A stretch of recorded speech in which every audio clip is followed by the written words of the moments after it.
Hello, everyone, and welcome to the Target Focused Life podcast. In episode 1, we talked about the Target Focused Life and 3 of the main principles or pillars of a Target Focused Life, and they were vision, focus, and trigger pull. Now, over the next few episodes, I'm going to be breaking each one of these down. Today, diving deep into creating vision and why creating vision in your life is essential to success. Are you ready? Let's go.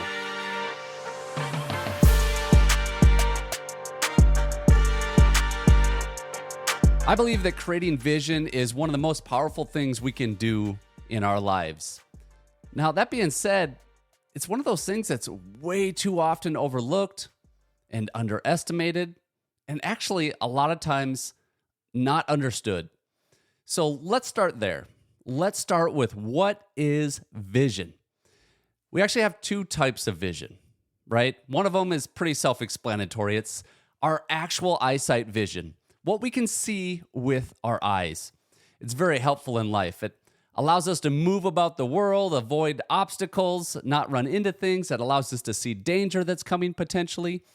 It gives us the ability to play sports and do a lot of fun things. Having a vision, the physical vision of eyesight, is essential to many activities like shooting a clay out of the air. Done that a time or two. If you can't clearly see your target, odds are very slim you'll be able to point the gun where it needs to be to hit the moving clay. Vision is a pretty important piece in a lot of activities that we do. Okay, so that's vision with your physical eyes, where we can observe the current moment. We can all agree our eyesight is very important.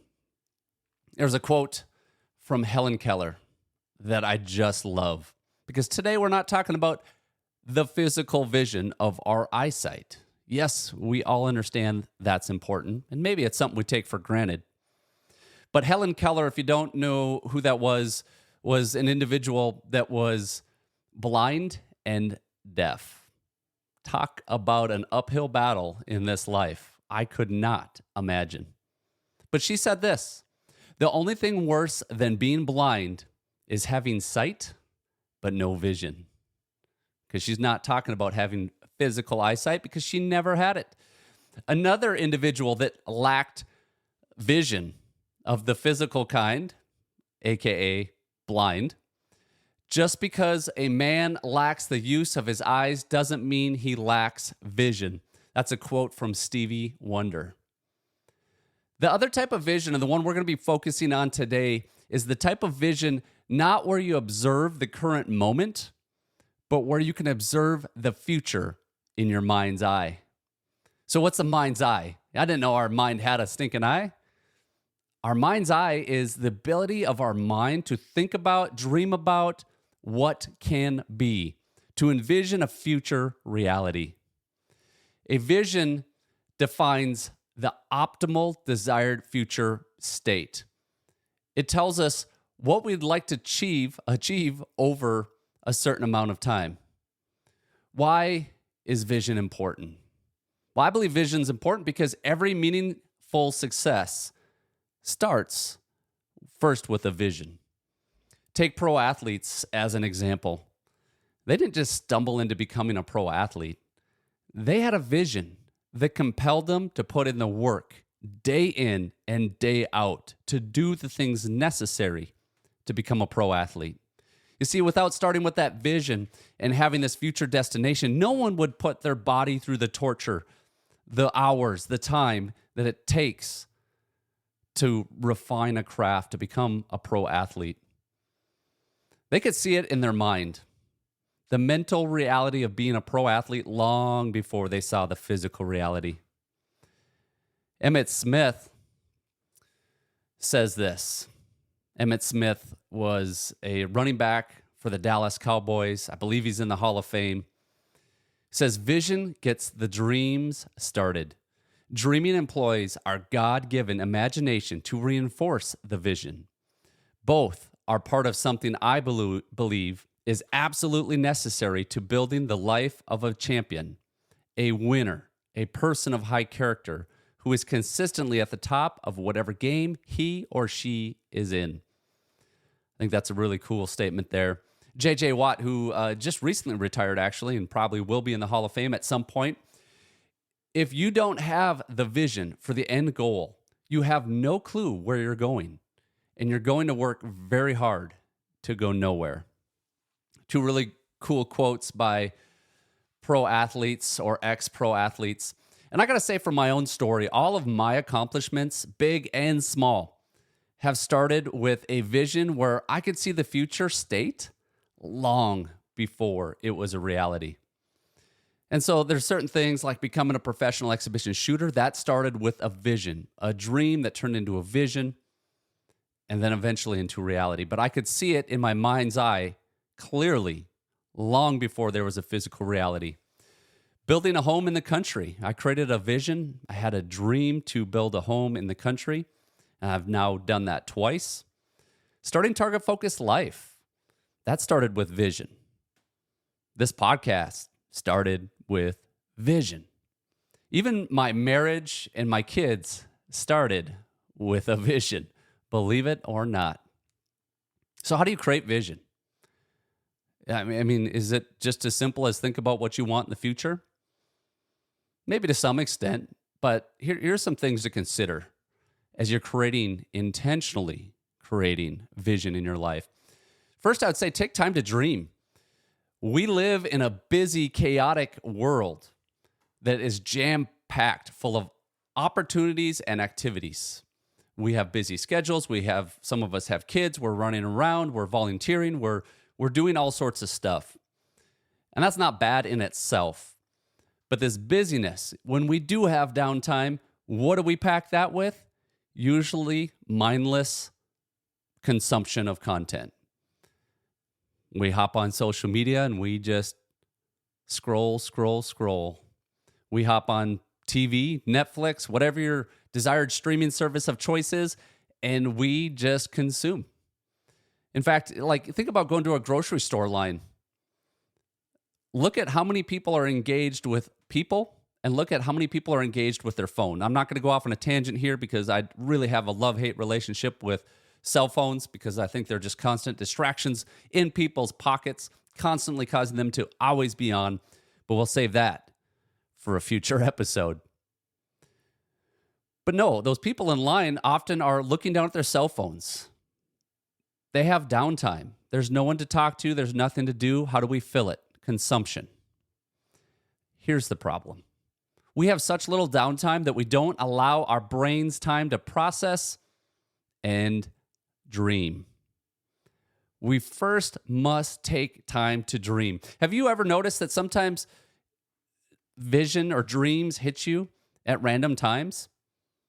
For me, the shower would be one of them. Not to get graphic here, but in the shower, I can't occupy myself. I can't get on social media. I can't take care of a task. It's just washing my body. Don't have to think about it. All right. So, all that to say, this is often when visions hit me. This is when dreams and ideas hit me because all of a sudden I've given my brain the ability, the capacity to ponder thoughts. Where do visions and dreams hit you? Have you created time to intentionally dream? So that's the first thing. Take time to dream. Take time to create vision. Second thing is be aware of your repeated thoughts. We all have thoughts. We all have internal self-talk. We're constantly talking to ourselves. And if you are sitting here thinking, is that true? That just proved my point. The fact that you just asked yourself a question without actually verbally expressing it out loud, that was self-talk when you said, is that true? We're constantly asking questions and making statements in our head. So be aware of repeated thoughts. This is going to be important as we dive into creating your vision and then how to make your vision a reality. Very important piece. So you might be the person that as you pull into a parking lot and it's jam-packed, and the first thought that comes to your brain is, oh, it's so busy. Bad things always happen to me. I won't find a spot. That's part of your self-talk, right? And I'm not going to tell you that that's right or wrong, but just be aware of the questions and statements you make internally. They are very important and they're very powerful. So one thing we got to do if we're creating vision in our life to live that target-focused life is capture your dreams, capture your thoughts, and eventually your vision. Ask yourself questions. What if this was my reality? You have a crazy vision. Maybe it's to start a company. Maybe it's to create a product. Maybe it's to get in shape and run a marathon. I don't know what it is. It could be a lot of different things, but I know you have desires, you have a calling, and maybe what you don't have is clear vision. So if you do start to come up with that, ask yourself, what if this was reality? And start to dream in the what if state. It's important that we allow ourselves to go there. I think it's very easy, especially as we get older, to get a little bit cynical. And as things come up, we say, oh, that could never happen. That's not real. Maybe we're dreaming too small. Anyways, write that vision down. Okay, so we're gonna talk about writing vision down, but how do we get there? Right? Here's a few things to think about. So we're gonna write vision down for every segment of our life. Every segment. Yes, because if I write down a career goal, that is only one segment of my life. Steve Gould is not just career. I have many different segments, and we all have a lot of common segments in our life, and they're all interrelated. So if we focus on one, ignore the others, they all have an impact. So for example, if I focus on my career, I'm going to blow up this Target Focused Life podcast. It's going to consume me, and this is all I'm going to put my energy into. And meanwhile, I have no relationship with my wife or my kids, and those relationships suffer. Then all of a sudden, one day, my wife could come to me and say, I'm not in love with you anymore. No, this is not going to happen. I'm not going to let this happen. But let's say I did. Well, is the Target Focused Life podcast going to be as good if my marriage is in turmoil? And I'm not saying I don't go through highs and lows in a marriage, that we don't have disagreements and all the normal marriage stuff. But I'm saying if my marriage is on the fringes and very unhealthy, how good of a podcast can I make? They're all interrelated. Very important that we realize that. So here's some segments of life to consider. And a lot of us will have all of these. Some of us will have some of these. So we all have this, right? Our being state. So we're going to break this down to physical, emotional, and spiritual. This is our being, our physical being, emotional being, spiritual being. We all have that. The next is our doing, right? What do we do? Well, we do careers, we do hobby, we do finances. So we got our financial, our vocational, which is our career, and our avocational, I should say. That is hobby, enjoyment, things we occupy our time with, pastimes. And then we all have areas of relating. Now, these could be different for different people, such as marital. Maybe you're not married, okay? That one doesn't really apply at this point. Parental. Maybe you don't have kids. That one doesn't apply. You know, actually, I shouldn't say they don't apply. They may apply. Like, what is your vision for marriage? What is your vision for kids? Being intentional about that. They do apply, even if you're not a parent or in a marriage right now. But we all have relational elements. We're all part of a family. We all have friends. We all are part of a community. We all relate with people. And if you don't, not so good. We are meant to be relational in nature. And so when I create vision, I like to look at all these different areas because I don't just want to have physical health in my life while my marriage falls apart. I don't want to have just financial soundness in my life and work towards financial goals while my relationships of any type crumble. I want them all working together. And as we talk about dialing in the focus, we'll talk about prioritizing. And you need to have a clear vision for the different areas in your life so that you can prioritize. So you can say yes to certain things and no to certain things. That's very important. I'm about to go off on a tangent on saying yes to too many things. Something I struggle with, but I'll save that for the focus episode, maybe. So write down vision. Okay, so how can we start by writing it down? We've talked about the different segments. Here's an exercise that I like. It's starting with the end in mind. I'm going to get a little dark. You're going to die. I'm going to die. We're all going to die. This life is temporary, one way or another. So take some time to visualize your funeral, your celebration of life, whatever it is that you're having. Quite frankly, at my celebration of life, I want to be cremated, and then I want my dust to be incorporated into clays, and then I want people to shoot my ash clays on my property and be spread over my property. My wife seems to think that that's not cool. I think it's the perfect plan. What do y'all think? I'd love to hear your feedback on that so I can go tell my wife what you said.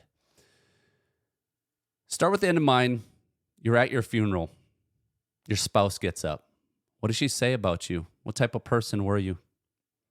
Your kids get up. They talk about their dad, their mom. What kind of parent were you? We could do this with really any relationship in our life. Your business colleagues, your coworkers, your employees. Take your unique circumstance. Maybe you work for somebody else. Hey, what'd your boss say about you? What'd your coworkers say? Maybe you have your own business. What'd your employees say about you? What'd your customers say about you at the end of this life? It's pretty revealing.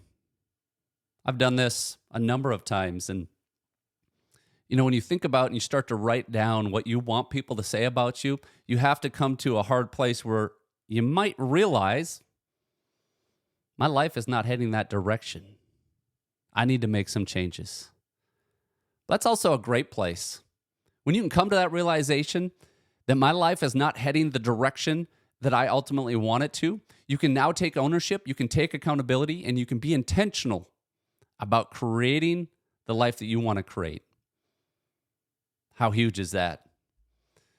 So write that down. You're at your funeral. What do people say about you? This is so important because nobody does this exercise and says, hey, I visualize my kids. They're getting up there and they say, my dad, he worked really hard. He performed these shows. A lot of people knew him. He was very active, traveling, made good money, whatever it is. But he wasn't there for me. He wasn't there when I was hurting and needed him. He wasn't there when I wanted to share my successes. He wasn't there. Only was he there to tell me what not to do, not to encourage me and walk with me in this life.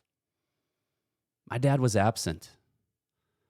My dad was addicted to himself and his career and his pride.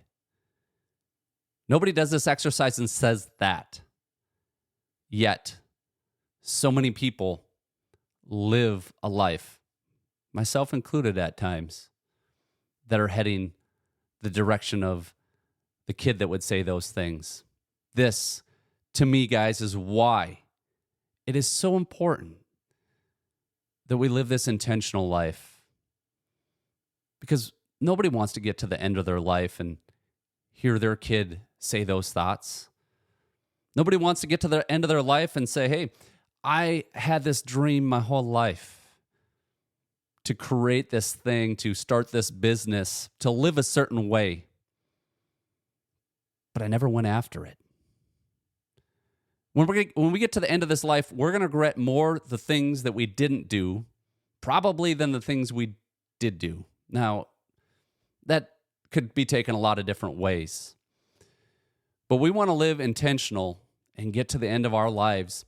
And for me, I want to hear, well done, my good and faithful servant, because I want to live my life with Jesus as the head. You might not be there, and that's okay. And I hope you still get value out of this podcast. And I hope you can live an intentional life. And who knows where that may lead? Might just lead you to know your Creator. All right. So last thing with writing the vision down, getting long-winded here. I love this stuff, guys, and I'm excited to share it with you. Write the final version of your visions for the different segments of life as if it's a current reality. So if my vision is to be healthier physically, I'm going to write my vision something like this off the top of my head. I am healthy and strong. I fuel my body with good foods that sustain me and give me energy. I am constantly moving my body and working out. I value getting good quality sleep. Something like that, right? I'm starting to take the future that I want and I'm putting it into current terms because this is who I want to become. These are the actions I want to have. And we're starting with vision. This doesn't have to be down to the detail level, guys. We're not talking about setting goals. That will be more in dialing in the focus. This is a broader based vision of who we are becoming.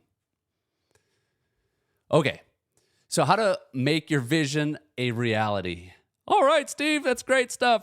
How do you turn a vision into reality? Well, I mean, it's not always black and white, right? It's not always clear cut. Have a vision, it becomes reality.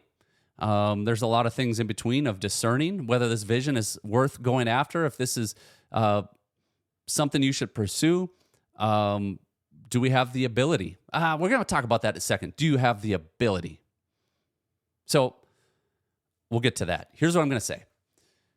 To make your vision a reality, you need to visit it regularly. It's not what we do occasionally that makes a difference. It's what we do consistently. If your goal is to be strong and healthy, and part of that's working out, and you work out once a month, do you think it's going to make a difference? Probably not really. I mean, still better than nothing, but it won't be significant. But if you worked out for even 15 minutes 5 days a week, did that consistently, over time you stack that, it will make a difference. So we need to visit and revisit our vision regularly. And the same thing is going to be true with our goals. We'll be talking about in the next episode. I suggest praying about it. That's been a big piece in my life as I've kind of had crazy dreams, crazy visions that don't always make sense. And I don't know how they're going to come to fruition.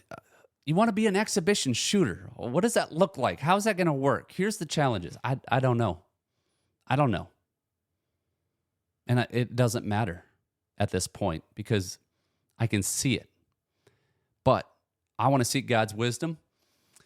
And so I pray a prayer kind of based off Proverbs 3, 5 through 6. Chapter 3, verses 5 through 6. That says, "Trust in the Lord with all your heart. Lean not on your own understanding. In all your ways, acknowledge him, and he will direct your path."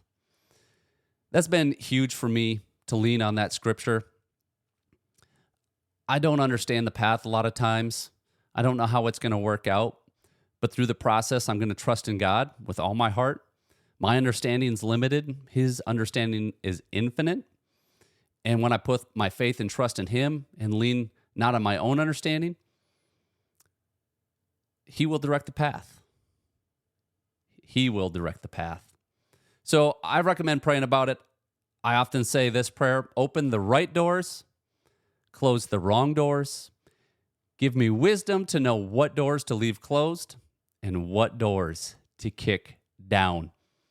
It's challenging, guys. I mean, I have a lot of thoughts. I have a lot of ideas. My brain's going all different places, and I don't want to just chase after everything that comes into my brain because they're not all worth pursuing. And every time I say yes to something, I'm saying no to something else. So I want to have discernment in what I go after and the vision that I have. So I pray that God opens the right doors, closes the wrong ones, and gives me wisdom to know which doors to leave closed. Because when you go after meaningful stuff, there's going to be closed doors. And I need to know, is this door supposed to be closed or do I need to kick it down? Okay, so when your vision aligns with God's plan, all things are possible. I firmly believe that. I'm going to recommend this. Share your vision with trusted family and friends. For me anyways, the more that I share it, the more real it becomes. And when I put it out there, it's like putting my intention out there. This is what I'm going after. I'm stating this to be true. But heads up, some will mock you. I say your family and friends, trusted family and friends, but some may mock you. When you have bold, audacious dreams and a big vision, some are going to throw it down, throw it back at you. They're going to say, you can't do that. And guess what? That's going to sting. And I do believe firmly in listening to others, seeking wisdom from others. But you have to examine if you want to accept it or not. I have an example of when I was working on becoming a professional exhibition shooter. It was a dream I was putting out there, and a close person in my life said, "Why do you think you can do this? There's thousands, probably hundreds of thousands of people that can shoot better than you." And kind of gave a list of reasons why this made no sense. Obviously, I'm bringing up this story because it's something that has stuck with me for a long time. It had an impact. But I also remember at that time, I brushed it off. I said, no, this is what God's called me to. I believe that. So I think it's important that if you share this vision with people, some may put it down. But you need to make your vision so clear that fears become irrelevant. So clear that fears become irrelevant and criticism becomes irrelevant. I think that's a part to add to that anonymous quote. So one of the biggest suggestions I have for your vision is to have faith and believe it will come to pass in time. We can't achieve what we don't believe is possible. If you came to me and said, I'm going to lose 50 pounds. I'm going to be slim and healthy, and you're 100 pounds overweight. And if I asked you, do you believe that that's possible? And if you say, no, I'm not going to believe it either. In fact, I'm not a betting man, but I put a lot of money that you won't accomplish that. Because if you first don't believe that it's possible, you won't be able to do the things necessary. And we'll get into stories and beliefs in future episodes. You won't be able to do the things necessary. And you won't even see the opportunities right in front of you. You won't have the discipline because you want to lose 50 pounds. It's going to take work. It's going to take discipline. You're not going to do it if you don't believe it first. So have faith and believe it will come to pass. So most people know the basic story of Roger Bannister, right? You know that story? Roger Bannister was a guy who on May 6th in 1954 busted through the 4-minute mile barrier with a time of 3 minutes, 59 and 4/10 of a second. Man, that's booking. That's a fast mile, I'll tell you what. Okay, so what's the big deal? Other than that was an incredibly fast mile. Well, here's the deal. Runners had been chasing the goal of getting a sub 4-minute mile since at least 1886. So that's like, what, 68 years? I hope my math is right there. 68 years. People have been going after this and coming up short. So you might be thinking, well, okay, he broke the 4-minute mile barrier and people had tried it for a long time. But so what's the point, Steve? Here's the point. Once others saw that it could be done, they did it too. Just 46 days after Bannister's feat, another runner broke the barrier with a time of 3 minutes, 58 seconds. Then just a year later, 3 runners, 3, broke the 4-minute barrier in a single race. Over the last half a century, more than 1,000 runners have conquered a barrier that had once been considered hopelessly out of reach. How important is the element of belief in our outcomes? I think it's huge. It's absolutely essential. I think we're limited more by our vision than we are by our abilities. Or sometimes we're limited more by our belief than we are abilities. That could go either way. Belief and vision need to go hand in hand. If you're going to have a vision for the future, you need to believe that it is possible. We are limited more by our vision and belief than we are our abilities. We often like to look in the mirror and say, well, this is the reality. This is who I am. I am this person. There's a quote about that. A man without a vision for the future always finds a way to return to his past. You see, if you don't have vision for a future and a belief that a different future is possible, you will always find a way to return to your past. My favorite book says in Hebrews 11:1, now faith is confidence in what we hope for, an assurance for what we do not see. You see, that faith or that belief, we can have a confidence in what we hope for and assurance in what we do not see. Now, I'm not trying to take the Bible out of context. It's talking about more spiritual elements here. But I think the same principle can be applied to our life. It takes faith. It takes a belief in what you cannot see to create a new future, my friends. But it is possible. Like I said, it's tempting to look in the mirror and see physical evidence as proof for our future reality. And this keeps us stuck in what is rather than moving us towards what can and will be. Examine your thoughts. This can be very revealing. The thoughts of, let's go to that out-of-shape person might be, I'm fat, I just can't lose weight, working out is hard, diets don't work, I don't have any self-control. As you examine your thoughts, you might find that these are the prevailing thoughts going through your mind. But if you want a future outcome, you need to change the thoughts. Use your vision to create new thoughts and beliefs that align. It's as simple as that. If you want a different future, your thoughts and your beliefs need to align with that future. So you might change it to something like this.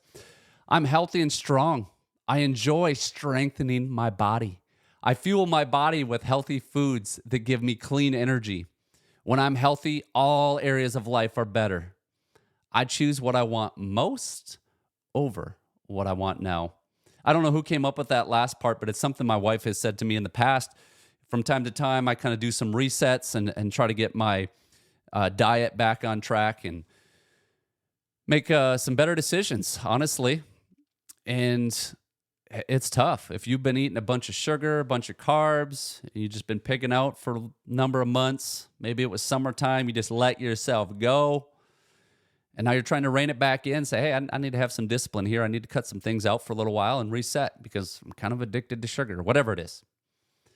I remember a time where I was just kind of craving something, and my wife and I were on a reset, and she says something to the extent of, is this what you want now, or is this what you want most? And it made me think about what I wanted most.